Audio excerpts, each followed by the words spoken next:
The real Scream Queen.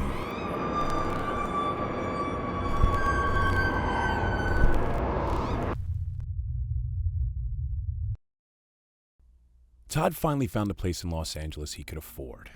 It was an old rundown building on the edge of a park, 10 stories high, without an elevator.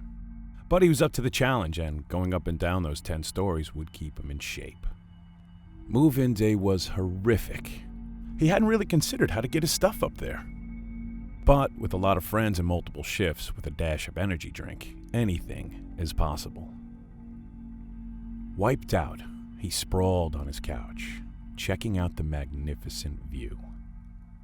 He'd finally had the guts to come to Hollywood to go after his acting dream, and he couldn't have been happier. Well, a girlfriend would be nice, but maybe one day. Todd felt stiff and worn out. It was late and his eyes closed, when an ear-shattering scream jolted him awake. He rushed to his feet, out his door towards the opposite apartment. Another scream came from within. Without much thought, he banged on the door. He backed up, preparing to barrel it down with his shoulder. As his momentum propelled him forward, the door opened. He caught himself quickly, taking in a beautiful young blonde. Hey, she whispered cutely. You okay? He threw back, taken by her calm. it was a spider. Todd stepped back relieved. What type of spider? A golden orb. Huh? He knew that spider. Out of the hundreds of species of spiders he didn't know, she picked pretty much the only one he did. An Australian spider he had met on vacation a few months back. We have golden orbs in California? She shook her head. Nah, it's for a movie. Todd was confused. Picking up on it, she smiled and motioned him in. Inside was a microphone stand, surrounded by egg cartons. On a large TV screen was a golden orb spider. Todd could tell it was some kind of recording studio setup, and by judging the wall of awards, he knew she was great at whatever she did. What's it for? I specialize in screaming. Screaming? For film, TV, radio. If people need a scream, they come to me. Tonight, I'm in Australia. Tomorrow night, I get to run from aliens. She could tell he was genuinely interested, so she gave him the rundown. Every scream has a nuance. Every scream has to fit just right, or it won't feel real. That night they talked into the early hours of the morning. He was drawn to her every word, and when it came time to say goodnight, he left reluctantly. He woke up at 2 in the afternoon. He had slept really well and wanted to see her again right away, but didn't want to come off like a stalker. So he ran down the stairs and went for a long jog. As he walked along the hallway to his place, she peeked out of her door.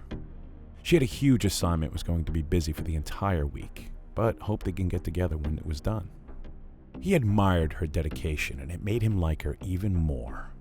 That week, he went about his life outside of the building, but every night, after climbing up those 10 stories and catching his breath, he sat in his room listening to her scream. He began to really understand those nuances.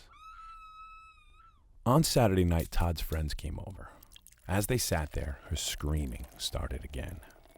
His friends were noticeably alarmed. As they rushed to their feet, Todd couldn't help but to chuckle. After stopping them, he told them all about her, that she was a scream queen. They could tell how keen on her he was. With a finger to his lips, he asked for silence. She screamed again. That, he said, is her running from a vicious killer. And that is her desperately calling for help. And that is her last breath, knowing help isn't coming. Todd smiled, confident he knew her nuances. His friends left in the early hours of the morning and he crashed. Banging jolted him awake. Todd, dreary, opened his door. 2 police officers stood there. Behind them, Todd saw others in the apartment across the hall analyzing streaks of blood. Sir, do you know your neighbor?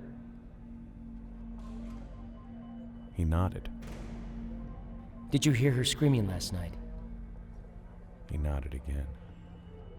And you didn't think to call anyone? He later found out she died viciously. She had been chased to her door where she desperately cried for help. If only Todd had realized.